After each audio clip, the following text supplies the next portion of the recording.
boleh beristri berapa? Nah ini penting saya utarakan. Makanya Sayyidina Ali itu kalau ngetes calon mubalek, kira-kira kalau Kemenak dulu inginnya apa? Sertifikasi apa? Mubalek. Itu tanyanya gitu.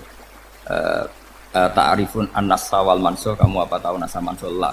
Jawabnya Sayyidina Ali, halak tahu ahlak tahu, kamu orang yang rusak. Karena tadi takutnya ada syariat yang sudah mansukhoh dipakai. Itu tadi misalnya kita ini tidak umatnya Nabi Nuh, tapi pakai syarat Robbila tadar alal ardi minal kafirina. Terus ketiga begini, misteri manusia itu. Dan ini kita tidak pernah tahu sampai kiamat, tapi ini ilmu harus kita diskusikan. Misalnya saya ini namanya Bahauddin. Saya sekarang hidup sampai 2019 sekarang. Kan hanya Allah yang tahu berapa turunan saya sampai kiamat dan statusnya kayak apa.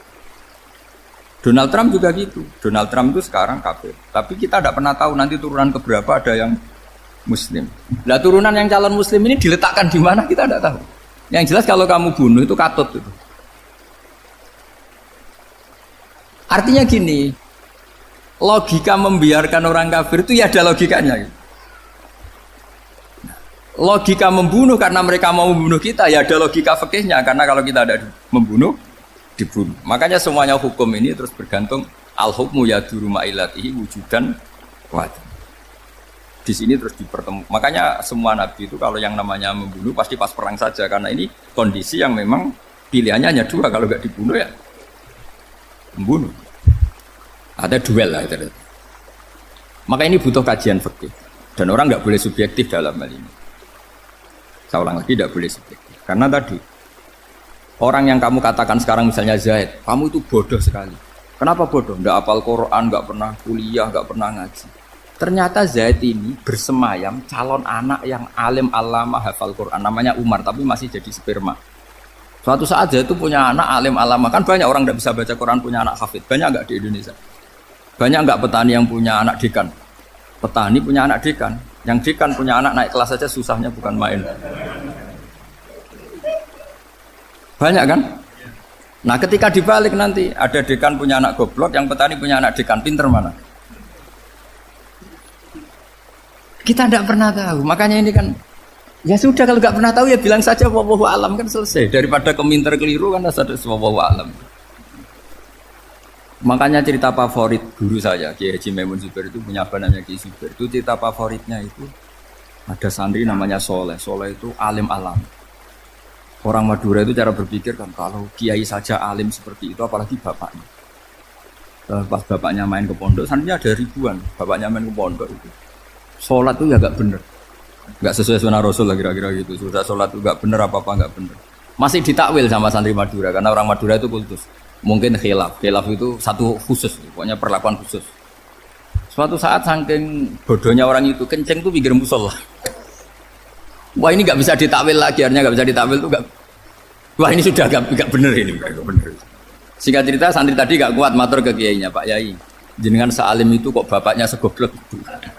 Kenapa? Ya, dia kencing pinggir musola. Oh bapak saya itu pinter sekali. Kok bisa? Karena beliau yang memutuskan saya mondok sampai saya jadi alim alama seperti ini. Yang bodoh itu mbah saya.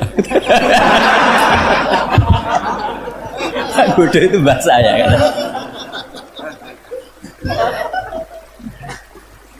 Artinya gini, sekarang misalnya Anda dekan, atau Anda rektor, atau Anda profesor, atau Anda kiai top, mubalek kondang. Anda mubalek kondang terus punya anak, gobloknya bukan main. Atau apalagi anaknya ketangkep KPK. Yang satu anaknya orang bodoh jadi dekan. Kalau kompetisi ini pinter mana? Ada ahli metodologi, tapi anaknya itu terlibat narkoba. Yang ini petani utun, anaknya dekan. Kira-kira kalau dikompetisikan pinter mana? Anaknya pinter petani tadi gitu. Yang ketika petani kamu vonis bodoh gitu. Tapi siapa tahu kalau ini menyimpan calon. Paham ya? Kita tidak pernah tahu. Makanya Quran selalu ngajari dalam ilmu sosial itu wa in adri la'allahu fitnatul lakum wa mata'un ila. Dalam ilmu sosial itu kita harus jawab enggak tahu. Karena mudah. Makanya saya tadi pagi ngaji di direktorat, saya bilang saya pernah diprotes orang, Gus kamu udah jelas 01 atau 02. Ya saya jawab, manusia itu makhluk yang paling nggak jelas. Sekarang soleh, suatu saat bisa saja enggak soleh. Yang sedang enggak soleh, suatu saat soleh. Sesuatu yang mungkin rubah kok kamu fanatik itu gimana? Nalarnya itu gimana? Coba kita tahu dulu, Wahsy itu pembunuh Hamzah, akhirnya mati mukmin ya enggak? Padahal orang yang sangat dibenci Rasulullah karena membunuh Sayyid siapa? Hamzah. Sa'labah yang tukang itikaf di masjid, akhirnya su'ul. Kita enggak pernah. Nah kalau enggak pernah tahu ya enggak usah terlalu fanatik biasa. Kayak jenengan seneng saya itu ya saya enggak tahu sampai kapan. Saya seneng sampean sampai kapan ya enggak tahu. Kayak suami istri. Pas nikah harmonis bulan madu sampai kapan bertanya. Yang jelas paling awet itu pasangan jelek itu pasti nggak awet. Makanya jadi guyonan. Pasangan itu jangan baik-baik gak awet. Kalau jelek itu awet. Ternyata maksudnya cantik sama ganteng. Itu suatu saat pasti jadi jelek. Yang jelek sama jelek pasti jelek terus. Makanya jadi guyonan. Kalau pasangan jelek itu awet katanya. Tapi kalau pasangan baik, ternyata baik wajahnya itu pasti gak awet. Suatu saat pasti jelek, tapi yang jelek awet karena mulai dulu ya jelek sampai itu. Awet jeleknya maksudnya bukan. Ya jelas ya, jadi saya mohon sekali ini ilmu. Sampai ndak urusan ini bukan urusan cocok ndak cocok, tapi ilmu. Ilmu harus kita dengar bahwa syariatnya para nabi itu yang sifatnya furu'iyah, tidak usuliyah, tidak tauhid itu potensi rubah. Sehingga mengkaji nasaman itu satu keharusan seorang ulama. Makanya setiap ada syariat nabi hal hadis syariah mu'abbadah amla, mansukhoh amla. Karena potensi itu tinggi. Kita tahu dulu semua nabi sholat menghadap apa? Baitul Maqdis. Era Rasulullah dipindah ke Ka'bah. Tapi kalau kamu katakan total Baitul Maqdis ya tidak juga. Nabi Ibrahim mulai dulu madhabnya ke Ka'bah. Tapi kalau Nabi Musa ke Baitul Maqdis. Terus kamu bilang ini 01, 02 ya tidak, memang syariat jadi sesuatu yang furu'iyah. Nah, kenapa ini furu'iyah? Jawabannya sederhana. Ketika seseorang menghadap Ka'bah itu menghadap batu apa menghadap Allah? Allah. Ketika menghadap Baitul Maqdis hakikatnya menghadap Allah apa menghadap Baitul Maqdis? Allah. Maka menghadap Ka'bah itu sebenarnya masalah furu'iyah. Yang masalah usuliyah adalah inni wajjahtu wajhiya lilladzi fataras samawati wal ardh. Yang permanen adalah menghadap Allah Subhanahu wa taala. Cuma secara prosedur syariatnya secara zahir menghadap Ka'bah. Maka potensi rubah karena ternyata itu furu'iyah, untuk kiblatnya itu furu'iyah. Yang permanen adalah menghadap ke Allah Subhanahu wa taala. Ini pentingnya. Jadi terus sekarang masih antar nabi apa di internal nabi? Ini sudah mau selesai, ini sudah habis. Internal. Ini sudah selesai, ini sudah pas. Mohon Pak Amir. Oh. Jam sudah. Sampai mana tadi? Diteruskan apa enggak? Sudah ya, sudah kayaknya sudah. Biar kelihatan cerdas. Sekali pertemuan sudah pinter gitu. Berapa? Setengah jam sudah pinter. Yang internal nabi apa antar nabi? Internal ya, sudah sekarang ke internal. Kalau internal lebih banyak lagi contohnya. Yang masyhur tentu masalah Baitul Maqdis. Dulu Rasulullah pernah sholat menghadap Baitul Maqdis 16 bulan. Berapa? 16 bulan, kila 17. Pokoknya khilafnya hanya 16 dan 17. Kalau ada bilang 10 bulan berarti gak pernah ngaji. Khilafnya, karena khilafnya itu hanya 17 sama 16. Akhirnya sama Allah diminta, disuruh menghadap ke Ka'bah. Saya ulang lagi, itu tetap masalah antar nabi seperti itu. Gini, makom itu kalau dalam bahasa Arab bukan kuburan. Kalau di Indonesia kan makomnya Sunan Bonang itu kan kuburan. Kalau makom dalam bahasa Arab itu sesuatu yang pernah dipakai singgah, itu namanya apa? Makom. Lalu Rasulullah itu pertama di Medina itu madu Baitul Maqdis itu 16 bulan. Orang Yahudi senangnya bukan main. Sampai mereka bilang Muhammad tuh gaya-gaya nantok punya agama baru, tapi kiblatnya ikut kita. Baguslah anak itu, masih tahu diri kan? Bagus katanya itu masih tahu diri. Jadi senangnya bukan main orang Yahudi. Karena kiblatnya Muhammad sama dengan mereka. Ya tentu mereka jangkar Muhammad, bukan Sayyidina Muhammad atau Rasul Muhammad, karena mereka masih gak iman. Nabi itu ya agak tersiksa karena beliau secara gen turunan Nabi Ibrahim dan kiblatnya Ibrahim itu Ka'bah. Agak tersiksa tapi sami'na wa ata'na tetap madhab ke Baitul Maqdis berapa? 16 bulan. Suatu saat Nabi Muhammad itu disuruh madhab Ka'bah. Ini dengerin. Akhirnya madhab ke Ka'bah. Apa yang terjadi? Orang Yahudi komentar gini, Muhammad itu gimana? Dia di perantauan rindu sama keluarganya, terus rindunya itu diaplikasikan jadi perilaku agama. Jadi dia madhep Ka'bah dianggap kangen. Kayak saya kan orang Rembang. Rembang itu apanya Jogja? Timurnya apa? Nggak, Jakarta itu mana Jakarta itu? Barat sana ya. Ibaratnya saya orang Jakarta, terus merantau di Jogja. Dulu kiblatnya itu menghadap ke timur, terus ketika madhep ke barat kata sampean, wah itu padune kangen apa? Keluarga. Juga kurang ajar orang Yahudi. Jadi orang Yahudi itu memang paling pinter bully. Makanya kalau sampean tukang bully itu ya agak-agak ya enggak. Saya tidak ngomong agak ya pokoknya agak-agak ya. Pinter bully orang Yahudi. Makanya enggak ada orang debat sepinter orang Yahudi. Yang bisa ngalahkan hanya Tuhan itu. Orang Yahudi yang bisa ngalahkan hanya Tuhan. Loh Sayyidina Ali tak orang paling terkenal cerdas. Itu kalau sama orang Yahudi itu pusing. Karena ya, apa logikanya itu? Saya beri sekian contoh. Ada orang Yahudi tanya gini. Muhammad, kalau kambing mati itu yang bunuh siapa? Ya Allah, mati langsung. Agama kamu itu aneh, Mak. Yang langsung sentuhan Allah haram, tapi yang lewat tangan-tangan jahil manusia malah halal. Harusnya itu yang halal, kan orisinal langsung Allah yang bunuh. Jadi utaknya itu aneh, dari cara berpikir itu aneh. Nah, cara sampean ini kan, nak halal pangan kue. Tapi Nabi kan nggak boleh bertutur kata kasar gitu. Kalau yang jadi nabi saya untalan ngono kan gitu.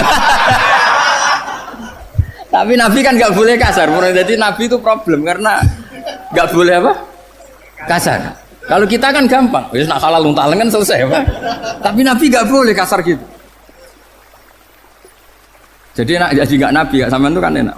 Mau keliru ya pantas, mau apa saja pantas. Karena kan nggak panutan. Kalau nabi nggak bisa.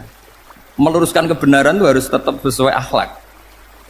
Ya jadi agak kerepotan, makanya punya Umar alhamdulillah ada yang nggak perlu aturan gitu. Jadi enak. Jadi ya itu memang aturannya harus itu. Coba Nabi itu perang tapi nggak boleh bunuh, kayak apa susahnya? Beliau jadi sasaran tembak tapi nggak boleh bunuh. Kalau sahabat kan enak, duel, merilek, santai, bisa tarung. Kalau Nabi nggak boleh.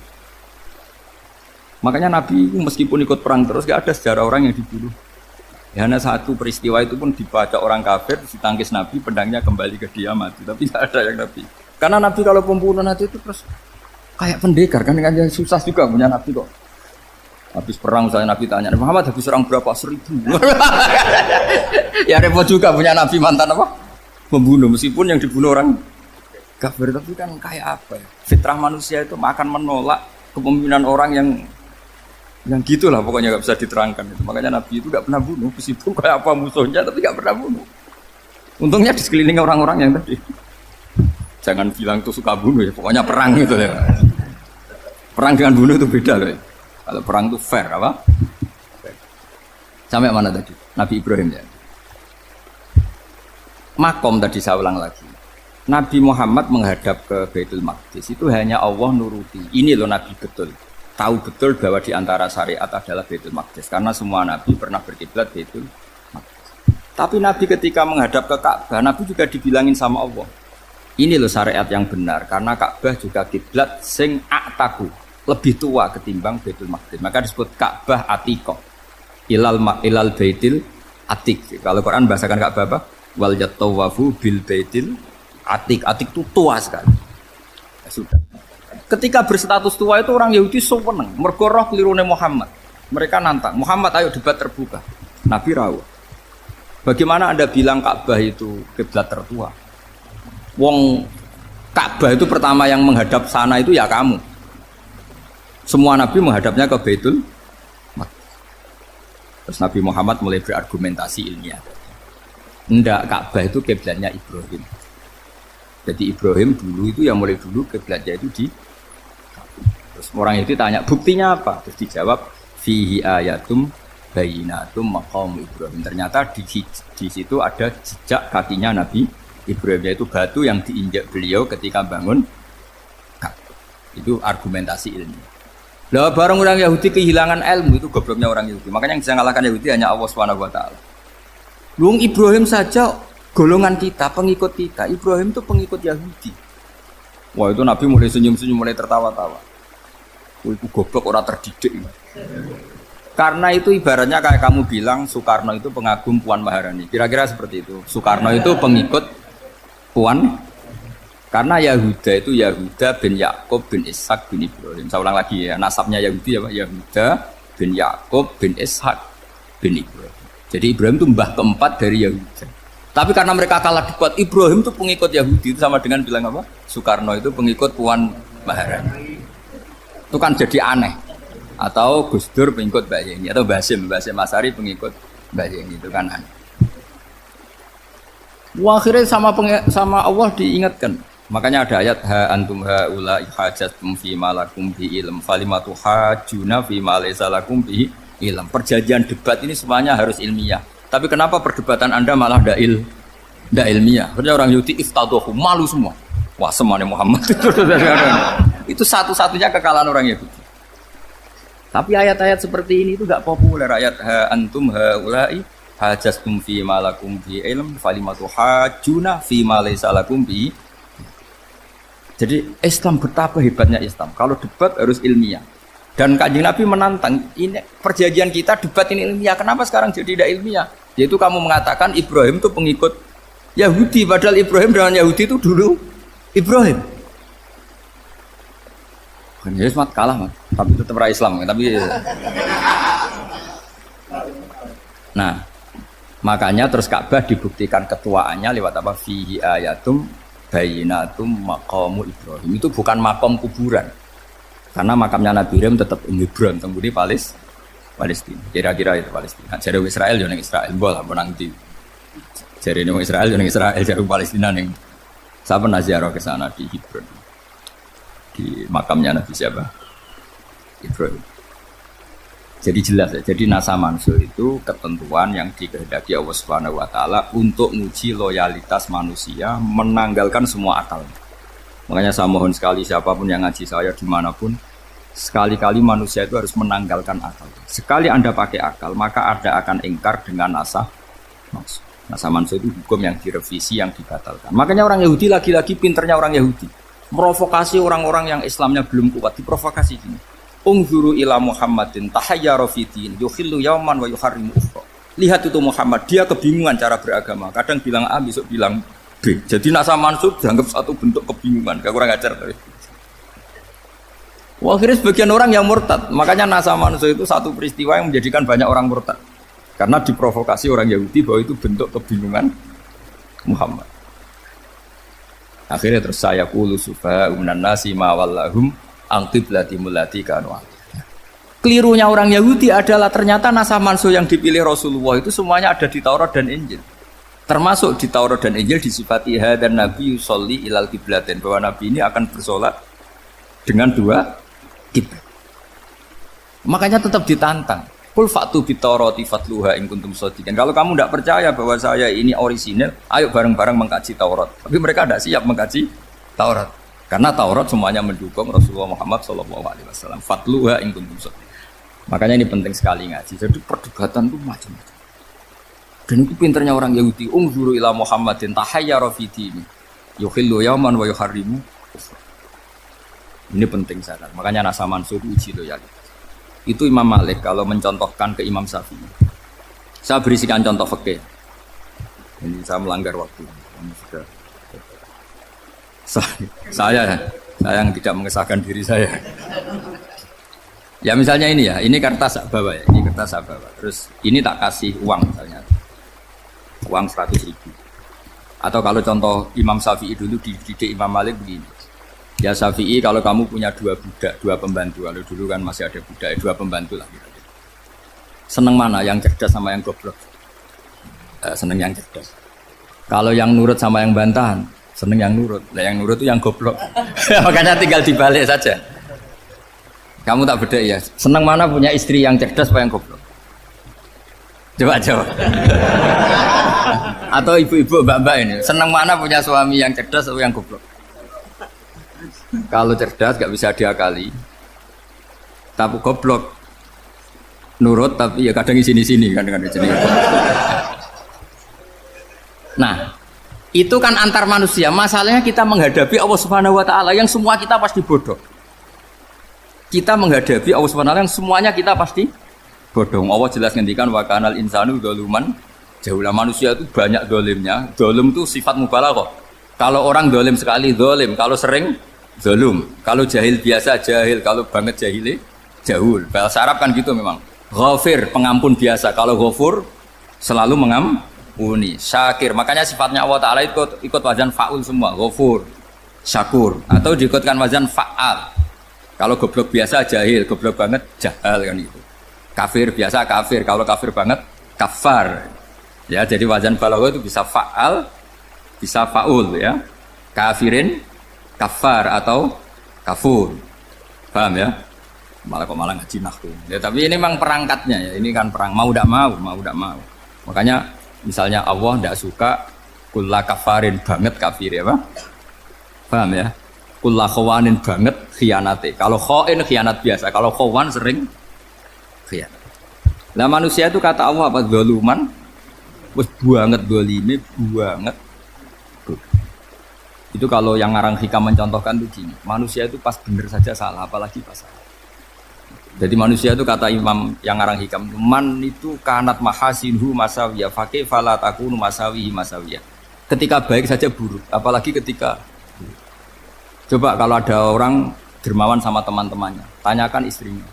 Gue dihambur-hambur, disekno konco ngalono bojo. Mesti gitu.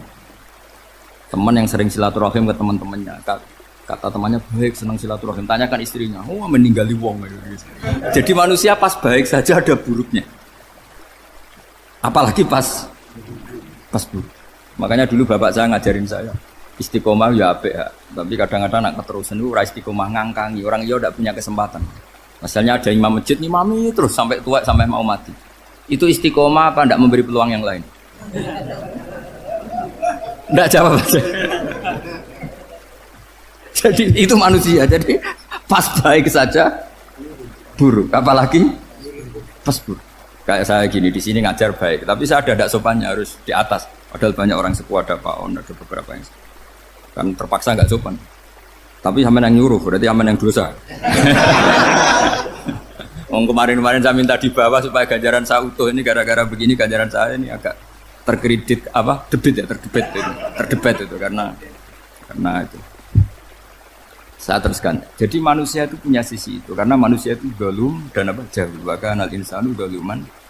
Problemnya ini ngadepi Allah yang selalu pinter, yang kita selalu bohong. Misalnya gini, kamu ditanya Allah. Ini contohnya Imam Malik. Ikla hadi sokhroh, fa inna tahtaha dhahaban. Coba bongkahan batu itu kamu angkat, di bawahnya ada emas. Lalu budak yang pinter berlogika, oh disuruh buka itu karena ada emas toh. Berlogika. Kalau budak yang goblok enggak? Ya disuruh ya diangkat saja. Ada emas apa enggak karena perintah ya diangkat. Yang satu nurut karena perintah, yang satu nurut karena ada emas, ada sesuatu. Logikanya suatu saat Tuhan tuh hanya bilang gini tok, ikla hadis sokhroh, batu itu angkat. Yang nurut yang goblok permanen tadi kan langsung angkat. Yang pinter, ini ada apa lagi Gusti kok harus diangkat? Ya gak ada apa-apa, nyuruh saja kata Allah gitu. Wah tidak bisa, sesuatu harus ada alasannya. Itu kira-kira mangkel loh agak. Oh mangkel. Nah, logikanya manusia seperti itu. Makanya dua murid pinter, di rakyat pinter, presiden ya susah mesti demo. Goblok ya susah sini uang. Ini kan nggak ada pilihan. Memang manusia itu nggak ada pilihan. Nah sekarang masalahnya gini di fikih ini saya kembali lagi ke fikih. Pertanyaannya secara fikih begini. Misalnya iddah. Iddah itu seorang perempuan ditinggal mati suaminya atau ditinggal atau cerai. Itu kan ada namanya apa? Iddah. Iddah itu memastikan apa tujuannya? Memastikan rahim itu steril dari mani atau sperma zaut awal. Supaya nanti kalau dinikah orang lain tidak terjadi ikhtilatul nasab. Oke, berarti iddah kita beri argumentasi secara ilmiah li baro'atir rohmi. Jadi misalnya Zaid menceraikan istrinya Sri dalam keadaan masih bisa haid. Iddahnya 3 kali masa suci. Wal mutallaqatu yatarabbasna bi anfusina salah satu. Lalu karena secara teori medis kalau haid berarti bukti tidak hamil. Apalagi kalau haidnya terulang-ulang sampai 3 kali pasti tidak hamil. Sehingga kalau nanti dinikahi orang lain pasti kalau ada anak ya anaknya zaud sani atau zaud kedua. Berarti alasan iddah li baro'atir rohmi. Oke, kita sok pinter, sok bijak. Pertanyaannya adalah, sekarang sudah baru 1 bulan, suaminya di Malaysia, nggak pernah ngumpuli. Dicek di medis juga berbukti tidak hamil. Apakah boleh tanpa iddah? Semua ulama mengatakan tidak boleh. Tapi ini kan rahimnya jelas bersih. Ya karena iddah itu nuruti perintah pangeran, pokoknya tetap iddah. 3 kali masa suci. 3 kali masa suci atau masa haid. Itu ada perdebatan ulama. Tapi kan ini terbukti bersih, Gus. Meskipun terbukti bersih, kata Allah harus iddah 3 bulan atau berapa? Kira-kira 3 bulan, 4 bulan, ya tetap harus iddah. Kowe milih mana? Sok pinter, Gusti. Berhubung ini, pangeran mbok terangno gitu. Berhubung. Jadi Tuhan apa bawa waris? Berhubung Gusti. Ini jelas steril dari sperma zaut awal. Enggak usah iddah Gusti. Sama aja kamu disuruh majikan kamu ikhla hadis sakro. Berhubung enggak ada apa-apa, enggak usah ya. Kira-kira mangkel ndak budak yang seperti itu. Mangkel. Maka dibutuhkan kebodohan dalam beragama. Betul itu memang. Makanya Nabi itu unik. Pernah bilang itu gini. Aksaru ahlil jannah al-bulu. Aki-aki penduduk swarga itu al-bulu. Wong goblok-goblok. Maksudnya goblok yang jenis ini. Bukan goblok betulan. Maksudnya goblok jenis ini itu ya tetap pinter. Tapi pinternya dibuang. Pura-pura goblok demi samina. Nah, jadi saya misalnya kok pinter. Pinter dan goblok tadi. Sekaligus. Pinter dan goblok. Ya baha ikhla hadis sokhra fa inna tahta hadaban. Tak angkat. Karena saya tahu di bawah ada Mas, tapi di hati saya sajane ya mergo perintah. Suatu saat kok disuruh Allah, ikhla hadis sokhra. Perintah ya tak angkat, ya sudah. Jadi ya pinter ya goblok. Saya tahu namanya perintahnya Allah pasti ada hikmahnya. Hikmahnya iddah adalah libaro atir rohmi. Tapi hikmahnya jadi kawula adalah nurut perintah Allah, cek tahu alasannya maupun tidak. Lah di sini ada illatul hukmi untuk membangun kecerdasan, tapi ada loyalitas untuk membangun ubudi. Ya, bahwa kita ini kawula roh tetap lo. Makanya tadi pagi saya cerita Sayyidina Umar. Sayyidina Umar kayak apa cerdas, tapi tetap ubudiyah. Yaitu Rasulullah SAW sering dibully orang kafir. Muhammad itu gaya-gaya nantok. Wong ra oleh nyembah berhala, ra oleh nyembah watu. Jebule ini nyembah Hajar Aswad. Karena dilihat dari jauh kan tetap nyium Hajar Aswad. Coba kalau kamu lihat dari jauh, kamu sujud dari jauh kan kayak sujud sama batu. Makanya Sayyidina Umar karena orang kafir masih cara berpikir gitu, tiap nyium Hajar Aswad itu komentar gedumel. Alim tu annaka hajarun la tadurru wa la tanfa. Walau la anni ra'aitu Rasulullah qabbalaka ma qabbal.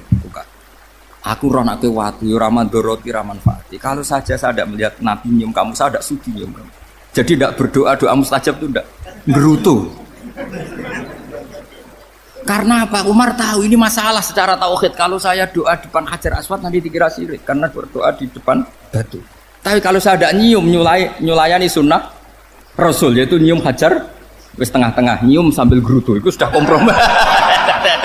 Ya nyium tapi gerutu. Kayak apa? Makanya ya cerdas tapi ya goblok tadi ya cerdas. Itu uniknya Rasulullah. Jadi muji orang pintar ya sudah langit. Tapi Nabi pernah dalam satu hadis mengatakan aksaru ahlil jannah al-bulbu. Aki-aki penduduk swarga itu orang bodoh. Artinya orang bodoh itu bukan bodoh betulan. Dia meninggalkan akalnya demi loyalitas ubudi. Untuk menutup itu bukti begini. Perang Badar itu perang yang nggak mungkin dimenangkan umat Islam karena orang kafir itu 1000 dengan pasukan full dengan peralatan perang full. Rasulullah itu tahun kedua Hijriah itu pasukannya hanya 313. Itu pun pedang itu untuk orang 5 itu hanya ada pedang 1.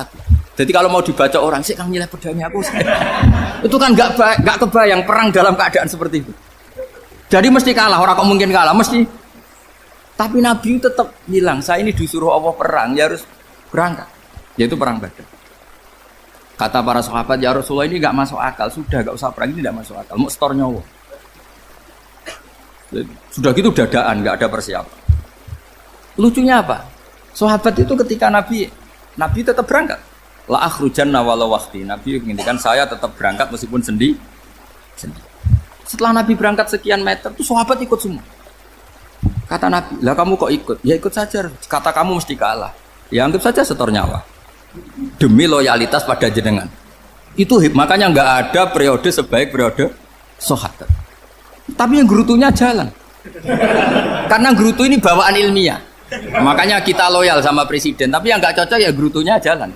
Tapi bawaan mencintai Indonesia tetap jaga stabilitas. Itu bawaan cinta Indonesia, bukan cinta pejabatnya kadang. Gerutunya jalan, tapi bawaan loyal sama Indonesia tetap mengaku.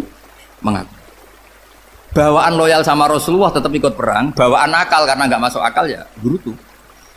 Dan itu uniknya Quran itu mengapresiasi itu dan dianggap nggak masalah. Saya bacakan ayatnya. Kama akhrajaka rabbuka min baitika bil haqq wa inna fariqam minal mu'minina lakarihun yujadilunaka fil haqqi ba'dama tabayyana ka'annama yusaquna ilal mauti wa hum yanzurun. Peristiwa Badar ada peristiwa kamu itu keluar untuk perang. Sahabat kamu ngikuti, tapi mereka lakarihun, enggak senang sebetulnya. Karena enggak masuk akal. Ya geremeng tapi ya derek.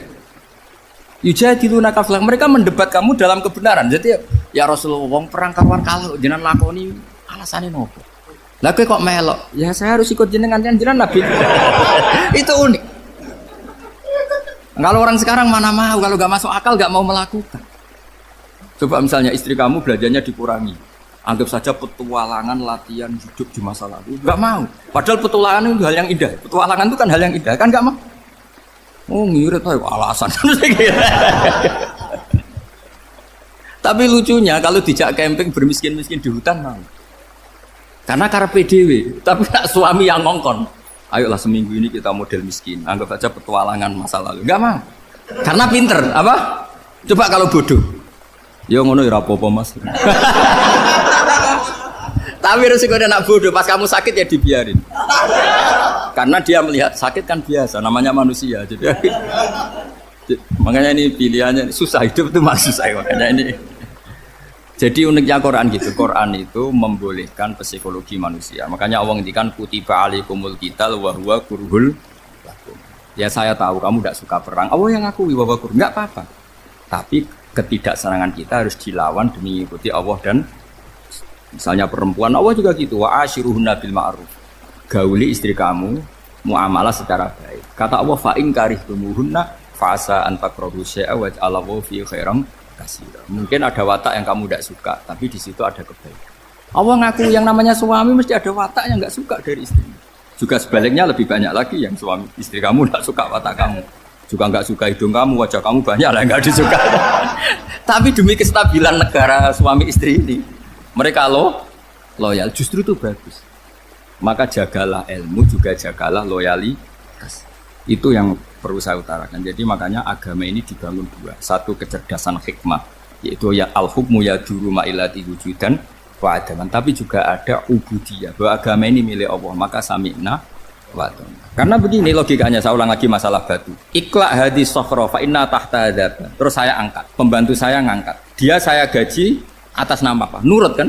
Atas nama menemukan emas apa atas nama nurut? Nurut, karena emas itu juga penemuan saya, milik saya. Ngangkat batu yang nggak ada emasnya juga atas nama nurut. Jadi rapot yang saya berikan ke pembantu saya itu tentang nurut dan tidak nurut. Saya kan tidak peduli dengan cerdas dan tidak cerdas. Itu kan tidak sesuatu yang menguntungkan saya. Nah Allah juga gitu. Kecerdasan kamu, pinter kamu itu tidak menguntungkan Allah Subhanahu wa Ta'ala. Karena Allah itu tidak butuh pinter kamu, cerdas kamu.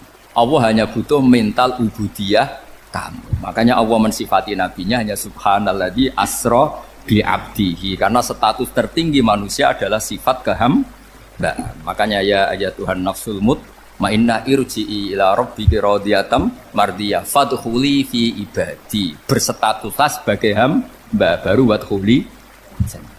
Nah kalau kamu berstatus hamba ya harus baik, gak usah kakek bantah. Coba kalau kamu rasional, ya Allah kenapa bikin surga nanti? Engkau kan bikin sekarang, ngapain repot-repot nanti? Jadi kacau semua agama.